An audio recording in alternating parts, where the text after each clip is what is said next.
దీంట్లో సైకాలజీకి సంబంధించినటువంటి ఎస్పెషల్లీ తారండేకి యత్నదోష పద్ధతికి సంబంధించినటువంటి ఇప్పటివరకు ఏపీ మరియు 20 ప్రశ్నలు తెలంగాణకి ఇవ్వబడ్డాయి. సంబంధించినటువంటి ఇవి మీకు పరీక్షకి ఎంతో హెల్ప్ అవుతాయి. సైకాలజీకి సో దీన్ని సంబంధించినటువంటి అతి మీరందరూ లైక్ ముఖ్యమైనటువంటి చేసి మీ ట్విస్ట్స్ మిత్రులకు కూడా షేర్ చేయడం చేయండి. జరుగుతుంది. దీనిలో భాగంగా సబ్స్క్రైబ్ ఈరోజు చేయడం మనం యత్నదోష మర్చిపోవద్దు. సిద్ధాంతం trial and error method next వీడియోలో trial and error సైకాలజీలోని theory అన్ని కి టాపిక్స్ కవర్ సంబంధించినటువంటి చేయబడతాయి. అతి తప్పకుండా మా ఛానల్ని ముఖ్యమైనటువంటి ఫాలో అవ్వండి. ప్రశ్నల్ని ప్రాక్టీస్ చేయబోతున్నాం. ఇప్పటివరకు మనం ప్రాక్టీస్ చేసినటువంటి వీడియోలు మీకు నచ్చినట్లయితే తప్పకుండా లైక్ చేయండి. ప్రిపేర్ అవుతున్నటువంటి ఇతర ఫ్రెండ్స్కి కూడా షేర్ చేయండి. మరి మాకు సపోర్ట్ చేయడానికి తప్పకుండా సబ్స్క్రైబ్ చేయండి. మొదటి ప్రశ్న, యత్నదోష సిద్ధాంతాన్ని ట్రయల్ అండ్ ఎర్రర్ థియరీ ప్రతిపాదించినటువంటి అమెరికా విద్యావేత్త ఎవరు? Pavlov, Thorndike, Kohler, Skinner. ఆన్సర్ని కామెంట్లో తెలియజేయండి. Answer is Thorndike. ఈయన అమెరికాకు చెందినటువంటి విద్యావేత్త. ఈయన సిద్ధాంతాన్ని సంసర్గవాద సిద్ధాంతం అని కూడా అంటారు. సంసర్గవాద సిద్ధాంతం. క్వశ్చన్ నెంబర్ 2, అభ్యాస సిద్ధాంతాలను స్థూలంగా ఎన్ని ప్రధాన విభాగాలుగా విభజించారు? 3, 4, 2, 5. Answer is C. అభ్యాస సిద్ధాంతాలని 2 ప్రధాన విభాగాలుగా విభజించడం జరిగింది. అవి ఏంటంటే, 1 సంసర్గవాదం, 2 సంజ్ఞానాత్మక క్షేత్ర సిద్ధాంతాలు. సంసర్గవాద సిద్ధాంతాలు సంజ్ఞానాత్మక క్షేత్ర సిద్ధాంతాలుగా విభజించడం జరిగింది. క్వశ్చన్ నెంబర్ 3, ఈ క్రింది వాటిలో సంజ్ఞానాత్మక క్షేత్ర సిద్ధాంతానికి సంబంధించింది ఏది? శాస్త్రీయ నిబంధన, యత్నదోష సిద్ధాంతం, అంతర్దృష్టి సిద్ధాంతం, కార్యసాధక నిబంధన. So the answer is C, అంతర్దృష్టి సిద్ధాంతము. ఇది సంజ్ఞానాత్మక క్షేత్ర సిద్ధాంతానికి ఉదాహరణ. యత్నదోష సిద్ధాంతం సంసర్గవాద సిద్ధాంతానికి ఉదాహరణ. క్వశ్చన్ నెంబర్ 4, తారండైక్ యత్నదోష సిద్ధాంతాన్ని ఇలా కూడా పిలుస్తారు. ఏమని కూడా పిలుస్తారు?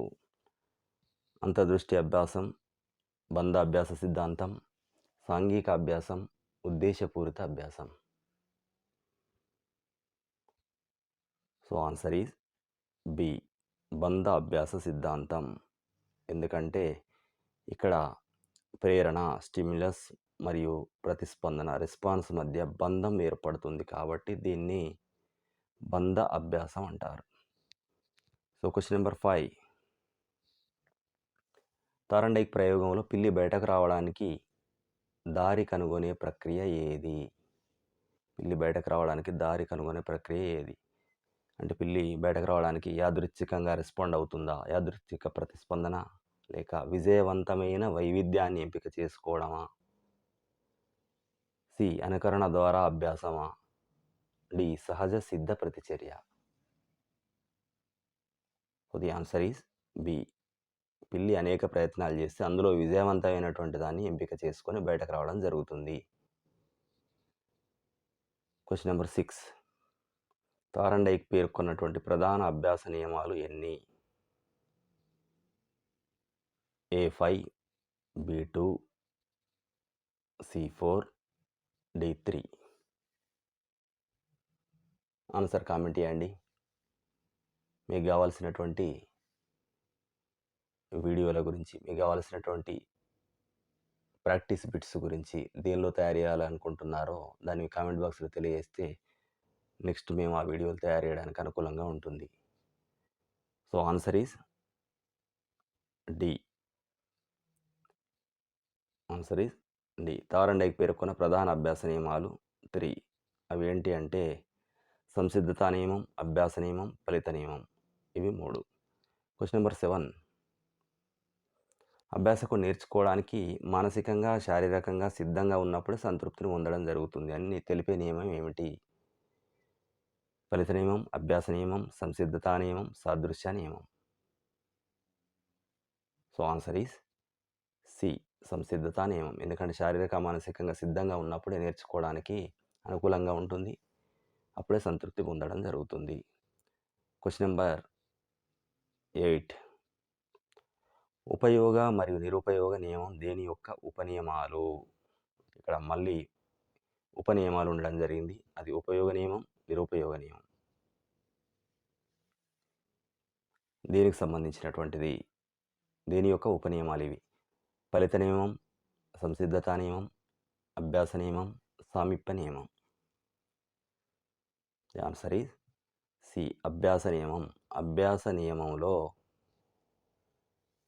ఈ 2 ఉపనియమాలు అనేటివి ఉండడం జరిగింది. ప్రేరణ,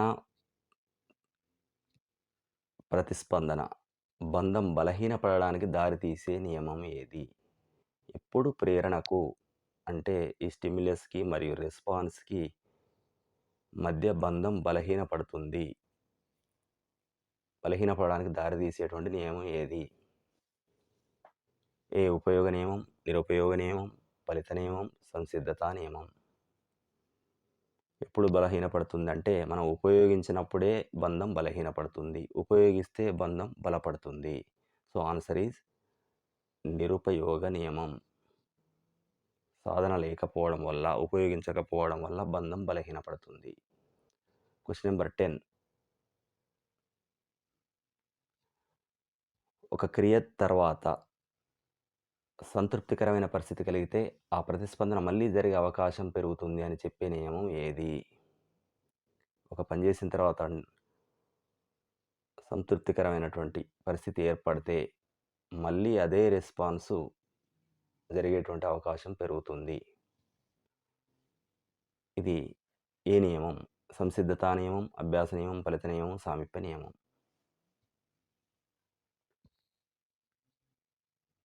సో ఆన్సర్ ఈజ్ సి, ఫలిత నియమము.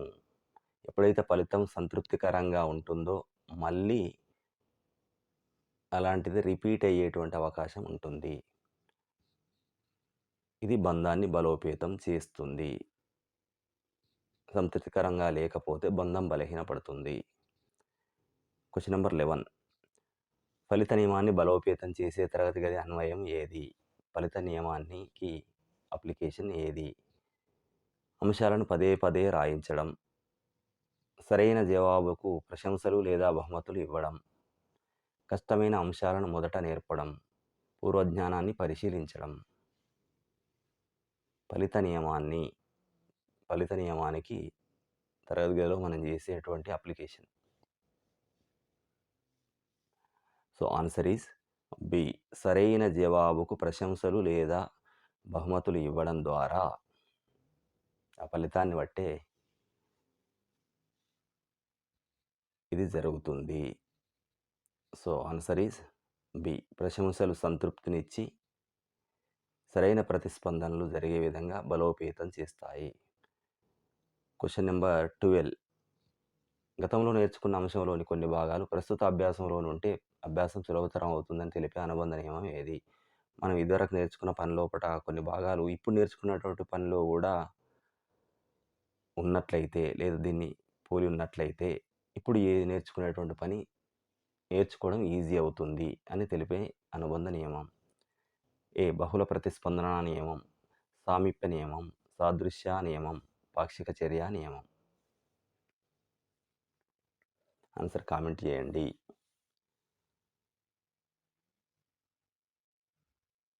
సో ఆన్సర్ ఈజ్ సి, సాదృశ్య నియమం. ఇదివరకు మనం నేర్చుకున్నటువంటి దానిలో ఇప్పుడు నేర్చుకుంటున్న దానిలో సారూప్యతలు ఉన్నట్టయితే అభ్యసన బదలాయింపు అనేది ఈజీ అవుతుంది. ఇది నేర్చుకోవడం, కొత్త పని నేర్చుకోవడం సులువు అవుతుంది. Question number 13. అభ్యాసం అనేది సమయకారకానికి విలోమానుపాతంలో ఉంటుంది అని తెలిపేటువంటి అనుబంధ నియమం ఏది? అభ్యాసం అనేది సమయకారకానికి విలోమానుపాతంలో ఉంటుంది అని తెలిపే నియమం. సామీప్య నియమం, ప్రాధాన్యతా నియమం, పాక్షిక చర్య నియమం, ప్రేరణ కారక నియమం. ఆన్సర్ ఈజ్ బి, ప్రాధాన్యతా నియమం. ప్రాధాన్యత ఇక్కడ తక్కువ సమయంలో అభ్యాసం జరిగితే దాని సామర్థ్యం అనేది ఎక్కువ ఉంటుంది. అభ్యాసం ఎక్కువ సమయం తీసుకుంటే సామర్థ్యం తక్కువ ఉంటుంది. ఇది విలోమానుపాతం ఉంటుంది అభ్యాసానికి, సమయకారకానికి. సో, క్వెషన్ నంబర్ 14 తీసుకుంటే, తారండైకి యొక్క ప్రయత్న దోష సిద్ధాంతం దేన్ని వివరిస్తుంది? అకస్మాత్తుగా జ్ఞానోదయం కావడం, దోషాల సంఖ్య తగ్గిపోవడం ద్వారా అభ్యాసం మెరుగుపడడం, కేవలం అనుకరణ ద్వారా నేర్చుకోవడం, శిక్షణ లేకున్నా సమస్య పరిష్కరించగలగడం. So, answer is B. దోషాల సంఖ్య తగ్గిపోవడం ద్వారానే అభ్యాసం మెరుగుపడడం. పిల్లి ఆ బయట గుల్లెని తీయడానికి కొరకు అనేక ప్రయత్నాలు చేస్తుంది, తప్పులు చేస్తుంది. ఆ తప్పులు తగ్గుకుంటూ పోవడం ద్వారా ఫైనల్‌గా సక్సెస్ సాధించడం అనేది జరుగుతుంది. అప్పటినుంచి అది కంటిన్యూ చేస్తుంది. సో, అభ్యాసకుడు అనేవాడు ప్రయత్నాల ద్వారా తప్పుల్ని క్రమంగా తగ్గించుకుంటూ వెళ్తాడు. ఫైనల్‌గా విజయం సాధిస్తాడు అని చెప్తుంది. సో, క్వెషన్ నంబర్ 15 తరగతి గదిలో విద్యార్థుల ఆసక్తి, అవసరాలు, సామర్థ్యాలకు అనుగుణంగా పాఠ్యాంశాలను రూపొందించడం ఏ ప్రధాన నియమానికి సంబంధించినటువంటిది? తరగతిలో పిల్లల యొక్క ఆసక్తి, అవసరాలు, వాళ్ళ సామర్థ్యాలకు అనుగుణంగా పాఠ్యాంశాలు తయారు చేయడం అనేది ఏ నియమానికి సంబంధించినటువంటిది? అభ్యాస నియమం, ఫలిత నియమం, సంసిద్ధతా నియమం, పాక్షిక చర్య నియమం. The answer is C. సంసిద్ధతా నియమం. వాళ్ళు ఆసక్తులు, అవసరాలు, సామర్థ్యాలకు అనుగుణంగా ఉన్నప్పుడే నేర్చుకోవడానికి సిద్ధంగా ఉంటారు. ఇది విద్యార్థుల యొక్క అంతర్గత లక్షణాలు. ఇవి సంసిద్ధతను తెలియజేస్తాయి. Question number 16. ఒక కష్టమైన సమస్యను పరిష్కరించడానికి ముందు దాన్ని విశ్లేషించి ముఖ్యమైన భాగాలపై మాత్రమే దృష్టి పెట్టాలని తెలిపే అనుబంధ నియమం ఏది? ఒక కష్టమైన సమస్యను పరిష్కరించాలంటే దాన్ని విశ్లేషించాలి. దానిలో అన్ని భాగాలు కాకుండా ముఖ్యమైన భాగాలను మాత్రమే దృష్టి పెట్టాలని తెలిపే నియమం. సామీప్య నియమం, సాదృశ్య నియమం, పాక్షిక చర్య నియమం, ప్రేరణ కారక నియమం. ఇందులో పాక్షిక అంటే కొంతవరకు, కొన్ని భాగాలే అని ఇక్కడ తెలియజేస్తుంది కనుక ఆన్సర్ ఈజ్ సి.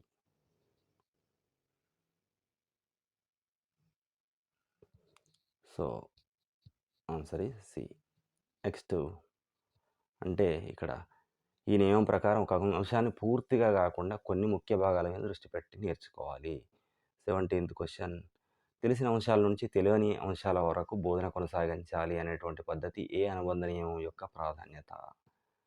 తెలిసిన విషయాల నుంచి తెలియని అంటే నౌన్ టు అన్నౌన్ అనే పద్ధతి ఏ అనుబంధ నియమం కిందకు వస్తుంది? సదృశ నియమం, సామీప్య నియమం, ప్రేరణకారక నియమం, ఫలిత నియమం.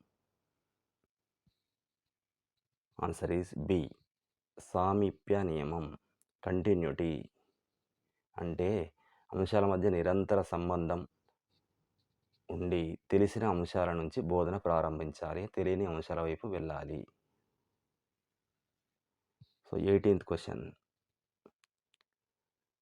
మంచి అలవాట్లను నేర్చుకోవడానికి కొరకు తరగతి గదిలో పునరావృతం చేయించడం ఏ ప్రధాన నియమానికి సంబంధించింది? పిల్లలకు మంచి అలవాట్లు నేర్పాలని అనుకున్నట్లయితే తరగతి గదిలో రిపీట్ చేయించడం అనేది ఏ నియమానికి సంబంధించింది? ఇక్కడ రిపీట్ అంటుండు కనుక మంచి అలవాట్లు నేర్పాలి కనుక ఏ సంసిద్ధతా నియమం, బి అభ్యాస నియమం, సి ఫలిత నియమం, డి సాదృశ్య నియమం. దీని ప్రకారం ఆన్సర్ ఇస్ ద బి. అభ్యాస నియమం. ఇక్కడ అభ్యాసం చేయించినట్లయితే, ప్రాక్టీస్ చేయించినట్లయితే పదే పదే పునరావృతం అయిపోయి ఈ సాధన అనేది అభ్యాసానికి ఉపయోగపడుతుంది. Question number 19. ఒక సమస్యను పరిష్కరించడానికి ముందు అభ్యాసకుడు అనేక విభిన్న ప్రతిస్పందనలు ఇస్తాడు అని తెలిపే అనుబంధ నియమం ఏది? ఏదైనా ఒక ప్రాబ్లం సాల్వ్ చేయాలంటే అనేక రకాల ప్రయత్నం అనేది చేయడం జరుగుతుంది, అనేక రెస్పాన్సెస్ ఇవ్వడం జరుగుతుంది అని తెలిపే నియమం. పాక్షిక చర్య నియమం, సాదృశ్య నియమం, బహుళ ప్రతిస్పందన నియమం, సామీప్య నియమం. సో, పేర్లోనే తెలుస్తుంది. Answer is C. బహుళ ప్రతిస్పందన నియమం. విభిన్న ప్రతిస్పందనలు. సో, యత్నదో సిద్ధాంతంలో కూడా అభ్యాసకుడు అనేక ప్రయత్నాలు చేసి చివరికి విజయం సాధిస్తాడు. Question number 20. అభ్యాస ప్రక్రియలో విద్యార్థి నిరాశ, కోపం వంటి వాటిని అనుభవించకుండా చూసుకోవడం ఏ నియమం యొక్క విద్యా విషయక ప్రాధాన్యత?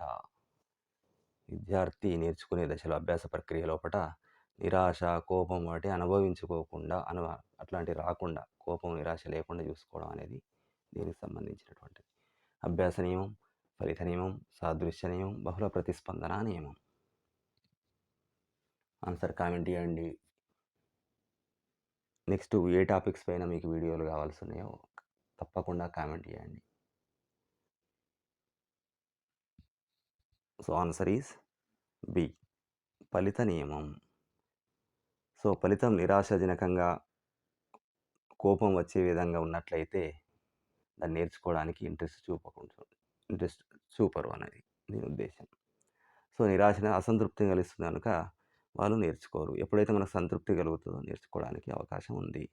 Question number 21. థారండైక్ యొక్క పిల్లి ప్రయోగంలో ఇక్కడ ప్రేరణ ఏది? స్టిమ్యులస్ ఏది? ఎస్ ఏది? పిల్లి బయటపడడం, ఆ పెట్టెకున్నటువంటి లీవర్ గొల్లెమ, ఆహారం లేదా ఆకల, పిల్లి యొక్క కదలికల? సో ఆన్సర్ ఈజ్ ఆకలి, సి. పెట్టె బయట ఉన్నటువంటి ఆహారాన్ని అది ఆకలితో తినాలన్నటువంటి ఆశ అది ప్రయత్నాలు చేయడానికి ప్రేరేపిస్తుంది. అది ఎస్. Question number 22. ప్రేరణాంశాలు, ప్రతిస్పందనలు, లక్ష్యం వంటి అంశాల్లో మార్పులు వస్తే అభ్యాసంలో కూడా మార్పులు వస్తాయి అని తెలిపే అనుబంధ నియమం ఏది? ప్రేరణాంశాల లోపట అంటే ఎస్ల విషయం లోపట, ఆర్ల విషయంలో, రెస్పాన్స్ విషయం లోపట, లక్ష్యం విషయం లోపట మార్పులు వస్తే అభ్యాసంలో కూడా మార్పులు తప్పకుండా వస్తాయి అని తెలిపే నియమం ఏది? సామీప్య నియమం, ప్రేరణకారక నియమం, పాక్షిక చర్య నియమం, నవీనతా నియమం. సో ఆన్సర్ ఈస్ ఇక్కడ నవీనతా నియమం కరెక్ట్ కాదు, అవసరం లేదు. సో ఆన్సర్ ఈస్ బి, ప్రేరణకారక నియమం. ఒక ప్రేరణ ఉన్నట్లయితే దానికి తగ్గట్టుగా మార్పులు రావడం జరుగుతుంది. ప్రేరణ అంశాల్లో మార్పులు వస్తే ఎలా అభ్యాసం ప్రభావితం అవుతుందనేది ఈ ప్రేరణకారక నియమం తెలియజేస్తుంది. Question number 23. శారీరకంగా, మానసికంగా విద్యార్థిని అభ్యాసానికి సిద్ధం చేస్తే అభ్యాసం సునాయాసంగా జరుగుతుందని తెలిపే నియమం ఏది? అంటే మొదలే ఫిజికల్గా, మెంటల్గా విద్యార్థిని రెడీ చేస్తే, సిద్ధం చేస్తే ఈజీ అయిపోతుంది మనం లెర్నింగ్ అనేది. ఆ నియమం ఏది? అభ్యాస నియమం, ఫలిత నియమం, సంసిద్ధతా నియమం, బహుళ ప్రతిస్పందన నియమం. ఇక్కడ సిద్ధం చేయడం అని అంటుండే కనుక C is the right answer, సంసిద్ధతా నియమం. సిద్ధంగా ఉంటే సులభంగా జరుగుతుంది అభ్యాసం. 24. అభ్యాస సామర్థ్యం పెంచడానికి కొరకు సరైన క్రియకు హాజరయ్యేలా చేయడం, అటెండింగ్ ద రైట్ యాక్టివిటీ, ఏ నియమం యొక్క ప్రాధాన్యత? అభ్యాస సామర్థ్యం పెంచాలంటే ఒక సరైన క్రియకు హాజరయ్యేలా చేయాలి. అది ఏ నియమం? ఫలిత నియమం, అభ్యాస నియమం, సామీప్య నియమం, ప్రేరణాకారక నియమం. సో ఆన్సర్ ఈజ్ బి, అభ్యాస నియమం. సామర్థ్యం పెంచాలి అనుకుంటే రైట్ యాక్టివిటీ అటెండ్ చేయించాలి. అంటే అనవసరమైనటువంటి దోషాలు, తప్పుల్ని నివారించేసి సరైనటువంటి రెస్పాండ్కి హాజరయ్యేలా ప్రాక్టీస్ చేయించాలి. అది అభ్యాస వేగాన్ని పెంచుతుంది. Question number 25. ఇక్కడ థారండైక్ ప్రధాన నియమాల్లో ఒకే రకమైన సామీప్యత లేకపోవడం వల్ల ఏ సమస్య ఎదురవుతుంది? కంటిన్యూటీ లేకపోవడం వల్ల, సామీప్యం లేకపోవడం వల్ల ఏది జరుగుతుంది? అభ్యాసం మరింత స్థిరపడుతుంది, అభ్యాసకుడు అనవసరమైన తప్పులు చేస్తాడు, ఫలిత నియమం ప్రభావం పెరుగుతుంది, అభ్యాసం వేగంగా పూర్తవుతుంది.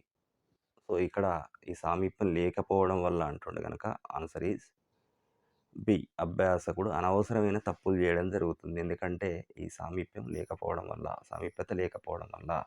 అంశాల మధ్య సరైన బంధం. సామీప్యత అంటే ఏంటి? అంశాల మధ్య సరైనటువంటి బంధాన్ని సామీప్యత అంటారు. అదే లేకపోతే అభ్యాసకుడు సరైనటువంటి రెస్పాన్స్ ఎంచుకోకుండా ఎక్కువ తప్పులు చేసే అవకాశం ఉంటుంది.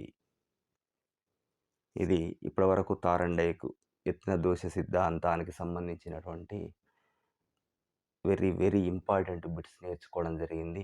ఇలాగే ప్రతి టాపిక్ నుంచి కూడా మనం అతి ముఖ్యమైన ఇలాంటి మరిన్ని వీడియోల కోసం సబ్స్క్రైబ్ చేయండి. మీకు ఏ టాపిక్స్ మీద ఇంకా వీడియోలు కావాల్సి ఉందో కామెంట్ బాక్స్లో తెలియజేయండి. తప్పకుండా అవి తయారు చేస్తాం. మీకు ఈ వచ్చేటువంటి టెట్లో కానీ రాబోయే డిఎస్సిలో కానీ ఎక్కువ మార్కులు తీసుకొచ్చేటువంటి ప్రయత్నాన్ని మేము చేస్తాం. మమ్మల్ని సపోర్ట్ చేయండి, సబ్స్క్రైబ్ చేయండి. Thank you.